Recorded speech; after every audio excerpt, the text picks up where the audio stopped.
అందరికీ నమస్కారం. Welcome back to our channel creative home maker. అందరూ ఎలా ఉన్నారు? బాగున్నారు కదా? నేను కూడా చాలా బాగున్నాను. ఈరోజు ఒక వెరైటీ రోటి పచ్చడి మీకు చూపించబోతున్నాను. అంటే రోట్లో ఏం చేయట్లేదులేండి, మిక్సీలో వేస్తున్నాను. కాకపోతే ఈ పచ్చడి చాలామందికి అంటే తక్కువ మందికి తెలిసే ఉంటుందని నేను అనుకుంటున్నాను. ఇక్కడ ఈ విత్తనాలు చూస్తున్నారు కదా, సో వీటిని దోస విత్తనాలు అని అంటారండి. ఇవి దోసకాయలు, ఇవి అందరికీ తెలిసే ఉంటాయి. సో వీటి నుంచి విత్తనాలు వస్తాయన్నమాట. ఈ దోసకాయలు బాగా పండిన తర్వాత వీటి నుంచి విత్తనాలు సపరేట్ చేస్తారు. ఇవి బయట కూడా దొరుకుతాయని అనుకుంటున్నాను నేను. సో ఊర్లలో అయితే ఎక్కువగా ఉంటాయండి. ఊర్లలో వాళ్ళు ఈ విత్తనాలు మళ్ళీ మనకు పంట కోసం తయారు చేసుకుంటారు కాబట్టి అలాంటప్పుడు మనకి ఈ విత్తనాలు వస్తూ ఉంటాయి.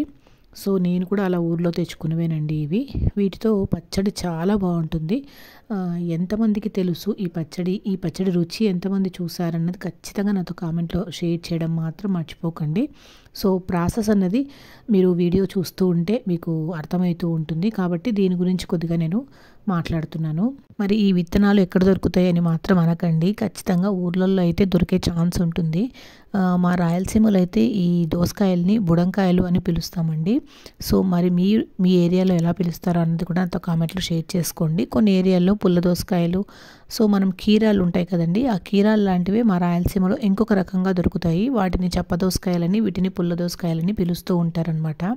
ఇప్పుడైతే నేను ఫాస్ట్గా ప్రాసెస్ కూడా చెప్పేస్తాను. ముందుగా ఒక చిన్న బాండి కానీ లేదా గిన్నె కానీ తీసుకొని కొద్దిగా ఆయిల్ వేసుకోండి. కొన్ని డ్రాప్స్ మాత్రమే సరిపోతుందండి. ఇక్కడ నేను వేసిన ఆయిల్ కూడా కొంచెం ఎక్కువగానే అనిపించింది. కొద్దిగా ఒక పావు స్పూన్ వరకు ఆయిల్ వేసుకొని ముందుగా విత్తనాల్ని మంచి రంగు వచ్చే వరకు సన్నటి మంట మీద వేయించుకోవాలి. తర్వాత పక్కకు తీసుకొని చల్లారబెట్టుకోవాలి. అదే బాండీలోనే మీ కారానికి తగినట్టుగా పచ్చిమిర్చి తీసుకొని వాటిని కూడా తుంచి తర్వాత వేయించుకోవాలండి. కొంచెం బాగా దగ్గరగా మగ్గే వరకు మగ్గించుకోవాలి పచ్చిమిర్చిని. తర్వాత పచ్చిమిర్చి మగ్గిన తర్వాత ఒక మిక్సీ జార్ తీసుకొని ముందుగా పచ్చిమిర్చి అలాగే ఉప్పు, తర్వాత కొద్దిగా నానబెట్టుకున్న చింతపండు అలాగే చింతపండు రసం రెండు కలిపి వేసి, అంటే చింతపండులో ఉన్న నీళ్లు కూడా వేసి మిక్సీ చేసుకోవాలి. ఇలా కచ్చపచ్చగా మిక్సీ పట్టుకొని రావాలి.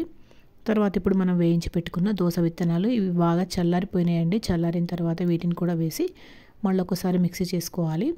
సో ఇవి డ్రైగా ఉన్నాయి కాబట్టి బాగా మెదగడానికి ఈ చింతపండు రసాన్ని వేస్తున్నాను. ఈ చింతపండు రసం కూడా మరీ ఎక్కువగా వేయకూడదండి, చూసుకొని పులుపు అడ్జస్ట్ చేసుకుంటూ వేసుకోవాలన్నమాట. చూసారు కదా, ఈ రకంగా మిక్సీ పట్టుకున్నాక ఇంకా గట్టిగా అనిపిస్తుంది కాబట్టి కొద్దిగా నీళ్లు వేసుకోవచ్చు.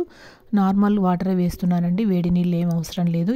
ఇది ఎలాగో రోటి పచ్చడే కాబట్టి ఒక 2 రోజుల కంటే ఎక్కువగా నిలువ ఉండదు. సో తర్వాత చింతపండు వేసినప్పుడు ఖచ్చితంగా మనం వేయాల్సింది బెల్లం. ఖచ్చితంగా చింతపండు పులుపును డామినేట్ చేయడానికి బెల్లం ఖచ్చితంగా వేయాలి.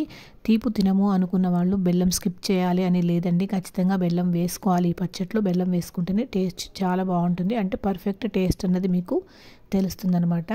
అంతేనండి, సింపుల్గా చాలా టేస్టీగా దోస విత్తనాల పచ్చడి రెడీ అయిపోయింది. ఖచ్చితంగా ట్రై చేయండి. దోస విత్తనాలు దొరికితే మాత్రం ట్రై చేయండి. మన అమ్మలు వాళ్ళని అడిగితే మనకు ఊర్లలో దొరుకుతాయండి. ఖచ్చితంగా ఇవి తెచ్చుకొని ట్రై చేయండి. ఎలా వచ్చిందో నాతో కామెంట్లో షేర్ చేసుకోండి. వీడియో నచ్చితే మాత్రం లైక్ ఇవ్వకుండా ఉండకండి. ప్లీజ్ ఒక లైక్ ఇవ్వండి. అలాగే ఛానల్ ఎవరైనా ఫస్ట్ టైం చూస్తుంటే ప్లీజ్ సబ్స్క్రైబ్ చేసుకొని సపోర్ట్ చేయండి. మరొక మంచి వీడియోతో మళ్ళీ కలుస్తాను. బాయ్.